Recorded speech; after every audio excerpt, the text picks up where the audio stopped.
Everyone, this is Amandeep. Welcome to my channel success techniques. तो video शुरू करने से पहले मेरे चैनल को लाइक करें, शेयर करें, सब्सक्राइब करें और बेल आइकन को भी प्रेस करें, क्योंकि इसका बेनिफिट क्या होगा कि जो भी वीडियोस मेरे द्वारा अपलोड की जाएंगी वो सबसे पहले आप तक पहुंचेंगी। ओके, सो आज का टॉपिक स्टार्ट करते हैं। That is class 9th, Nazism and the rise of Hitler. इसके बारे में हम बात कर रहे हैं। इसका जो मेन मोटिव है वो एक समराइज करके बता रही हूँ इसकी स्टोरी, क्योंकि स्टूडेंट्स को क्या होता है ड्यूरिंग फाइनल एग्जाम उनको होता है कि एक चैप्टर की समराइज जो है वो कोई रिकैप करवा दे। ठीक है, तो ये रिकैप बेसिस पर जो स्टोरी है वो मैं एक्सप्लेन कर रही हूँ। ठीक है, इसमें फर्स्ट ऑफ ऑल जो है अगर हम बात कर रहे हैं तो हिटलर का मैंने फर्स्ट पॉइंट दिया हुआ है। हिटलर जो था वो एक जो मेन ये चैप्टर है वो हिटलर के रिवॉल्व्स ही घूमता है। हिटलर जो है वो बोर्न हुआ 1889 में। ठीक है, 1889 में एक पुअर फैमिली से बिलोंग करता था। इसकी बहुत ही जो क्वालिटीज़ आप कह सकते हो कि इसमें बहुत ज़्यादा थी। मेनली अगर हम बात कर रहे हैं तो 1889 में ये पैदा हुआ था ऑस्ट्रिया में। ठीक है, तो मेंशन कर रही हूँ यहाँ पर लिखकर ऑस्ट्रिया। ठीक है, तो 1889 में ऑस्ट्रिया में पैदा हुआ था। ये एक ऐसा था जिसका यूथ आप कह सकते हो कि पूरा यंग एज तक बिल्कुल पॉवर्टी में निकला, गरीबी में निकली थी इसकी जो लाइफ है। कहते जब फर्स्ट वर्ल्ड वॉर के दौरान इसको एज अ वॉलंटियर जो सर्विस वहाँ पर करनी पड़ी थी, जिसके बेसिस पर इसका आप कह सकते हो कि देशभक्ति में या देश की सेवा करने में उस टाइम पर उसका आइडिया जो था वो बना। ठीक है, उसके बाद जैसे ही फर्स्ट वर्ल्ड वॉर खत्म हुआ उसके बाद इसने जर्मन वर्कर्स पार्टी के नाम से एक पॉलिटिकल पार्टी को ज्वाइन कर लिया। ठीक है, इसमें काफ़ी ज़्यादा उनसे इंस्पायर हुआ, काफ़ी ज़्यादा उनके साथ रहने के बाद इसी को मेन जो लीडर था वो बन गया। ताकि इसकी फिर इसने जब ये लीडर बना तो इसने इसका नाम चेंज कर दिया। इसने नाम रखा national socialist German workers party. ठीक है, इस पार्टी को अदर नेम नाजी पार्टी के नाम से भी बुलाया जाता है, क्योंकि जितनी भी इसमें जो हिटलर की पूरी थिंकिंग थी, जो आइडियोलॉजी थी, जो उसकी पूरा उसका मानना था कि किस तरह से देश में वो जो लोग हैं वो होने चाहिए, किस तरह के जो वर्कर, लड़कों का क्या काम है, लड़कियों का क्या काम है, जो पूरी की पूरी आइडियोलॉजी थी वो उसको नाजी पार्टी या नाजी आइडियोलॉजी के नाम से जाना जाता था। ठीक है, नेक्स्ट जो कहते कि जो हिटलर था कि बहुत ही अच्छा स्पीकर था। कहते जब भी वो कोई भाषण देता होता था, जब भी कोई स्पीचेस देता था, लोग ऐसे लाखों की तादाद में जुड़ जाते थे, जिसकी वजह से क्या होता था कि जितने भी जो लोग हैं वो सारे के सारे इससे बहुत ही ज़्यादा इन्फ्लुएंस हो जाते थे। अगर नॉर्मल वेज में हम कहें तो जो भी इसके भाषण सुनते थे, जो भी स्पीचेस सुनते थे, सब मरने मारने के लिए देश पे तैयार हो जाते थे, देश पे कुर्बान होने के लिए तैयार हो जाते थे। इस तरह की आप कैसे नॉर्मल लैंग्वेज में अगर हम बोले कि हिप्नोटाइज, वो भी कोई बड़ी बात नहीं होगी कि हिप्नोटाइज इस तरह की उसकी थिंकिंग थी कि लोग अपना सुध-बुध खो के पूरी तरह से उसी के फेवर में आ जाते थे। तो जितना भी इसने बुरा किया, इसका ये वादा था कि जो भी हमारे लोगों के साथ, जितना भी लोगों के साथ गलत हुआ है, अगर मैं पावर्स में आता हूँ तो मैं अपनी जो जर्मन के लोगों को दोबारा से रिस्पेक्ट जो है वो अपनी दूंगा। ठीक है, इस बेसिस पे इसने क्या किया कि अपनी ही एक नई आइडियोलॉजी तो जो वो डिसाइड कर दी उसने पूरी तरह से। इसका मानना था कि जितने भी जर्मन के रिचुअल्स हैं, जितने भी सेरेमनीज हैं, उनको सेलिब्रेट किया जाए, प्रॉपर वे में होना चाहिए। तो जिस वजह से जो लोग थे इसके फेवर में आ जाते थे। जब भी ये कहीं पर जाता लोग इसके फेवर में आ जाते थे। उनको फेवर वाले क्या पॉइंट थे कि उनका कल्चर है, उनके रिचुअल्स को बहुत ज़्यादा वो फेवर कर रहा था। ठीक है, नेक्स्ट पॉइंट इज देयर। कहते कि जितने भी इसमें क्या होता था, जैसे ये ड्रेस वियर करता होता था तो इसके ऊपर स्वास्तिक का निशान होता था। ठीक है, तो रेड बैनर में लोग इसको रिप्रेजेंट करते थे। तो इस तरह से जो स्टार्टिंग में जापान में अगर देखा जाए तो हिटलर लोगों को ऐसा लगता था कि एक मसीहा आ गया, उनके दुख दर्द को खत्म करने वाला। ठीक है, कहते कि एक टाइम ऐसा था 1933 के टाइम पर कि जब इलेक्शंस हुए तो इसने क्या था पूरी तरह से पावर्स जो थी इलेक्शंस में जीते। इसकी इलेक्शन में पार्टी ने पहली बार जब इलेक्शंस हुए तो 2.6% जो थे 1928 में इसने जो वोट्स जीते थे वो ओनली 2.6% थे। ठीक है, 2.6% तो गवर्नमेंट बनेंगी।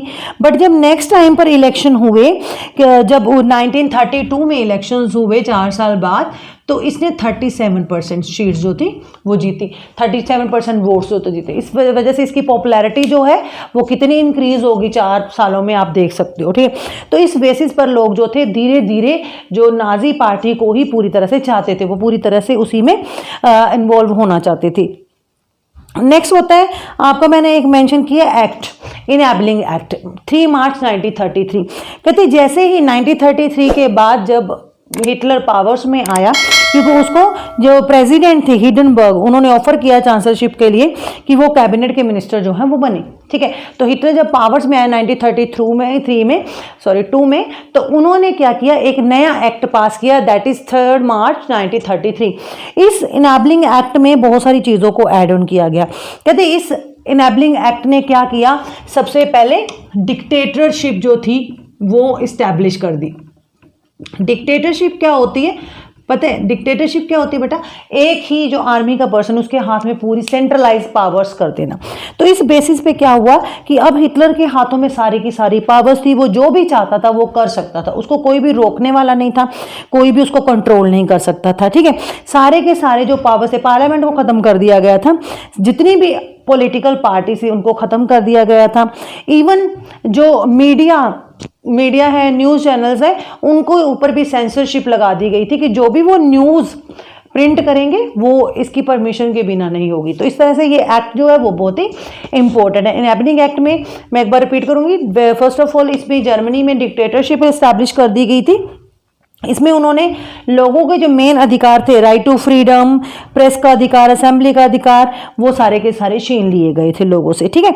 जिस बेसिस पे क्या हुआ कि पूरी की पूरी जो सेंसरशिप बैन लगाने की वजह से अब कोई भी मीडिया जो था, कोई भी न्यूज़ चैनल था, हिटलर के खिलाफ कुछ भी प्रिंट नहीं कर सकता था, कुछ भी छाप नहीं सकता, जिसकी वजह से उनको उनकी बढ़ावी करनी, जिसमें उनको प्रेज करनी थी, जिस बेसिस पर ये एक तरह से एक कानून ऐसा बना जिसने पूरी तरह से जर्मनी की रूप ही पूरी तरह से बदल दिया। उसने पार्लियामेंट को पूरी तरह से खत्म करके वहां पर डिक्टेटरशिप जो थी वो स्टैब्लिश कर दी गई।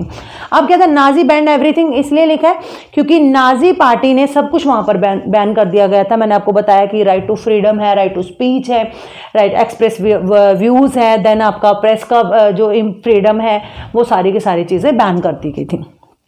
इसके बाद आता है हमारा थ्री पार्टी स्ट्रगल।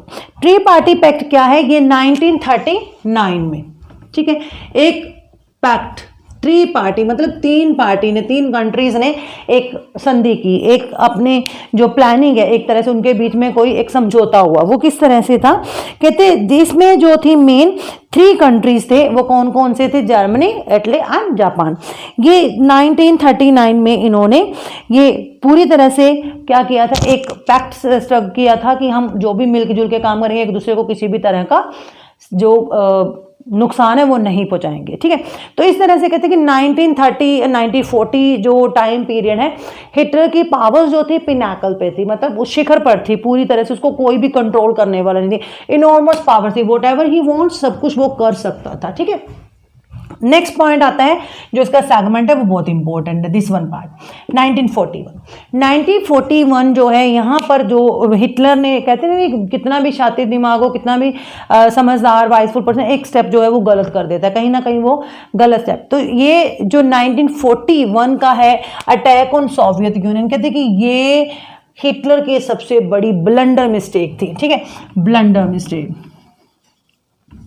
कहते हिस्ट्री में इसको ब्लंडर मिस्टेक के नाम से बोलते हैं। क्यों बोलते हैं, बिकॉज ये अगर ये अटैक ना होता तो हिटलर की पावर्स जो है वो कभी खत्म नहीं होती, हिटलर का जो राज है वो कभी खत्म नहीं होता।